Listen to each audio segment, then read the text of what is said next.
Welcome back to It's Cooking Good. Today is a very exciting day. It's a milestone for the channel. This is actually a subscriber recipe. Not their own recipe, but it's really weird. I've had 9 different subscribers ask me to cook beef Stifado. So how could I not cook it? And one of those is my father-in-law, so I've definitely got to cook this one. So today, the weather isn't great again, so I thought, why not? We'll do it today. It's a great all year round dish and it's tasty. Well, let's hope it is anyway. So let's have a look at the ingredients. So here I've got 600 grams of beef stewing steak. Now I actually went to a butcher's and got this done because what you really want to try and do is get some bigger chunks. I know supermarkets you can, if you look through them, you're going to get some that will have bigger chunks, but the bigger the better. Big shout out to Rawlinson and Kensett, our local butcher here in Surrey. As always, please try and support local if you can, guys, but I appreciate not everyone has a butcher nearby. But thank you for that. And what that is just soaking there in red wine. It's actually been soaking for 3 hours because that's the time I've got. The longer the better. If you could do 24, great. Here we've got some tomato puree. I've got 4 garlic cloves, which are just roughly sliced.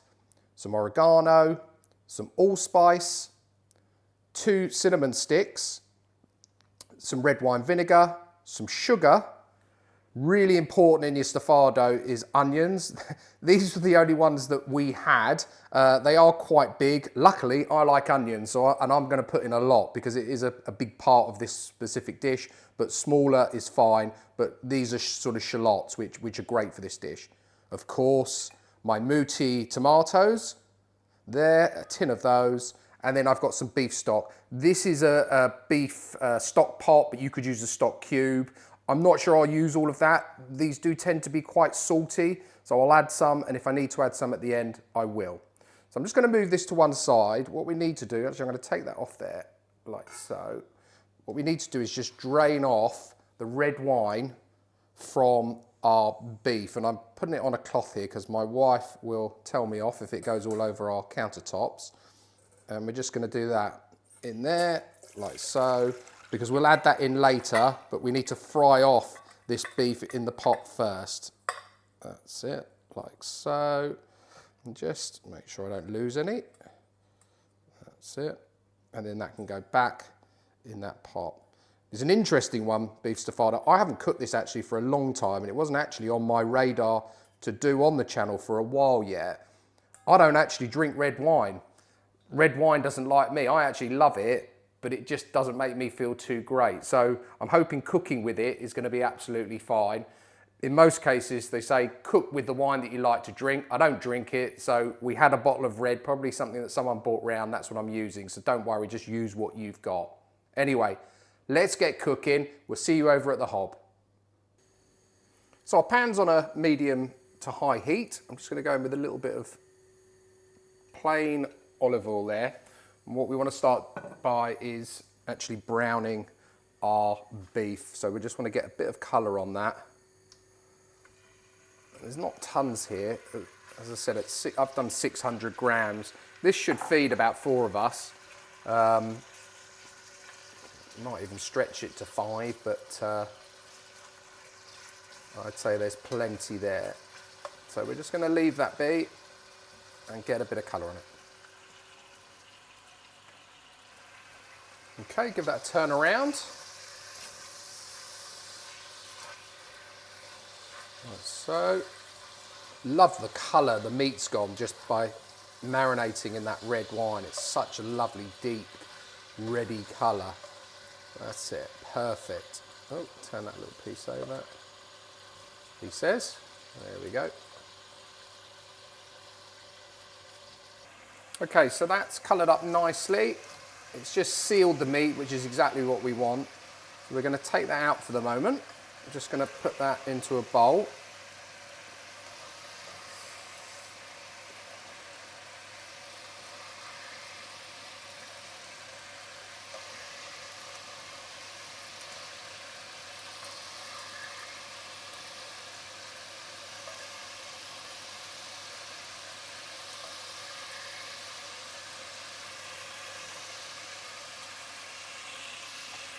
Okay, and next we're going to put in our onions. Okay, so as I said, I've got quite a lot of these, but I like onions. Put in less if you're not so much of a fan, but I do believe it is a key component to this dish. It really does make it.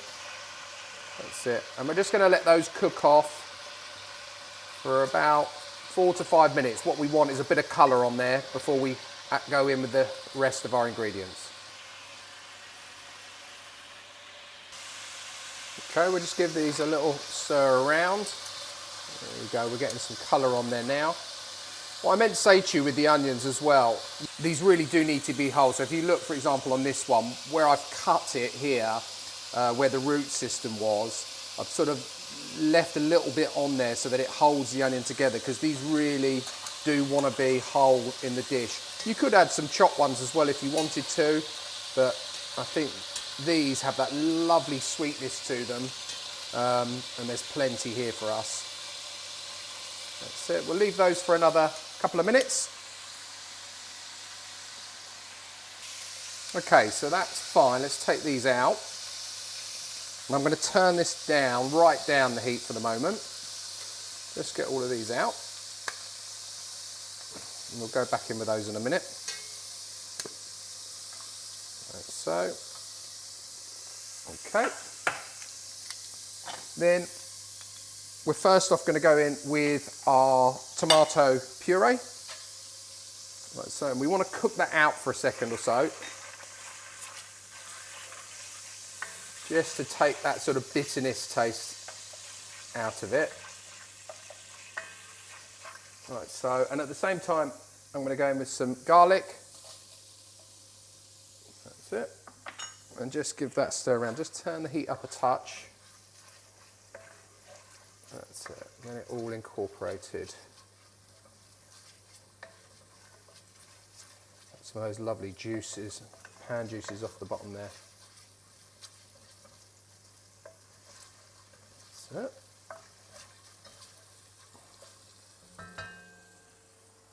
Okay, that looks perfect. Next, our cinnamon sticks. Oregano. I would have used more oregano. I seem to have used a lot of it lately, and that's all I had, but I'm sure it'll be enough. And then this is the allspice.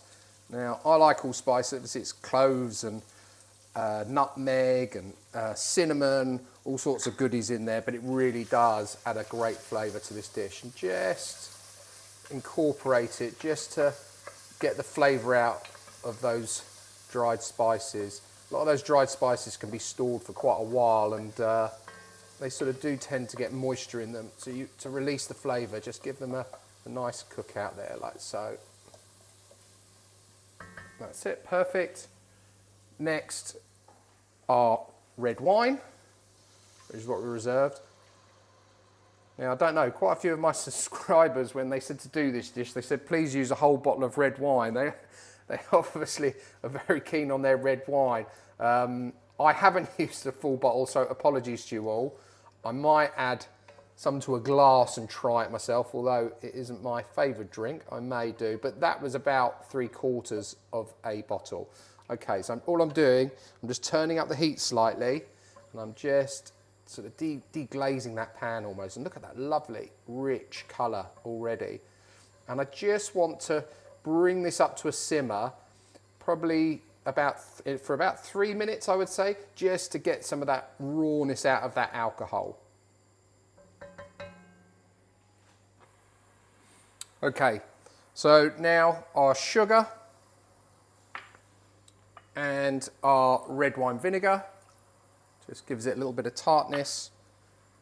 Our beef stock, I'm going to add probably half of that for the moment, and then I can always come back and add more. And then our tin of muti tomatoes. So they're going to go in like so. And I'm just going to fill that can up with some boiling water. This is going to, as I said, this is going to go in the oven after we've brought it up to the simmer on here. And I'll be honest, it can use quite a lot of water. Once it goes in the oven, it can burn through quite a bit of liquid. So I'm not going to overdo it, because I can always add more liquid if it looks too dry, but I want to make sure there's enough there to cover the beef and the onions. That looks great. So we're just going to bring that up to the simmer, and then we'll add back in our beef, onions, and some parsley. So that's nicely on a simmer now. I'm just going to go and add a little bit of cracked black pepper and just a small pinch of salt, because I don't know how, obviously when this goes in the oven and reduces, it is definitely going to intensify the flavour and the saltiness, so I can always add more later. Then back in with our onions, like so. That's it. And our beef. So we'll just gently put all of that in like so. And then I've got some lovely parsley here, which I'm actually just going to put in whole. I've just sort of, they're massive, so I'm just going to go in with the stalks and all, something like that, and I'm just going to break it, put it in, and then just give it all a bit of a stir around, let it get to know each other. That's it. Bring that up to the simmer, and then we shall put a lid on it.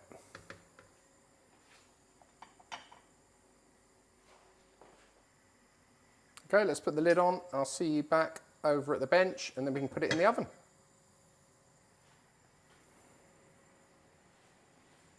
Okay, so we're now ready to go in the oven.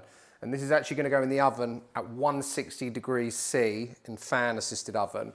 I reckon this is probably going to take a couple of hours.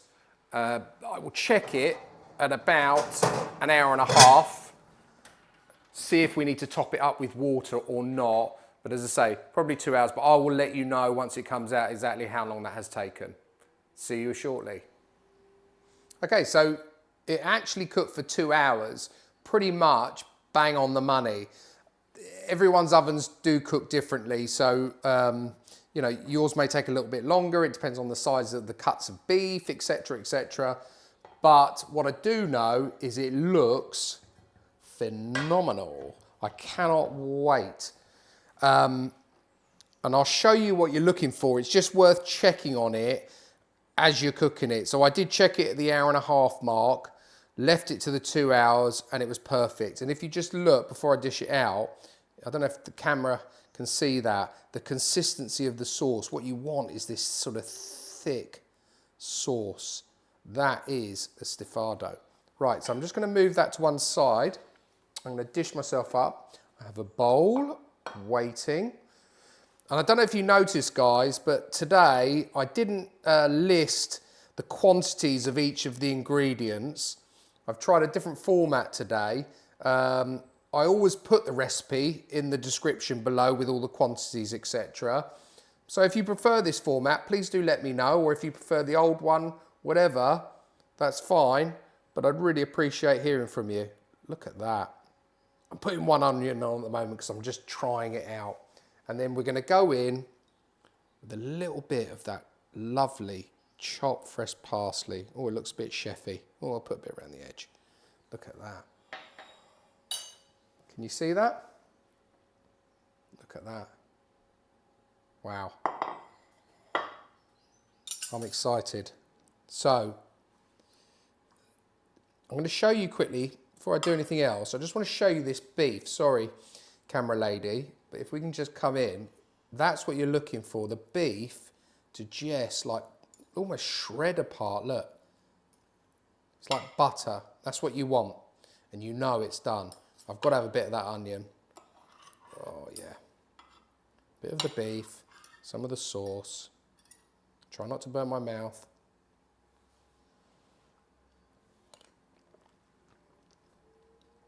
Ooh. That packs a punch. Wow, that is amazing. It really is cooking good. I can taste all of the herbs and spices. I can taste the allspice. The cinnamon sticks have delivered a lovely flavour throughout the whole dish. The onions are nice and soft. The beef, as you saw, is like butter. Really, really good.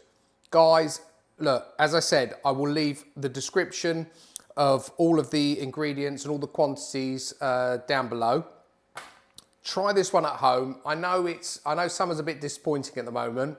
I'm sure it will get better, but this really will bring a smile to your face, and you can eat this summer or winter. I appreciate all my subscribers that asked me to cook this dish. I'm glad you did, because it's sensational and it's rekindled my fire about a beef Stifado. Really good. So thank you for that. Please do like and subscribe, and I look forward to seeing you next time. It's cooking good.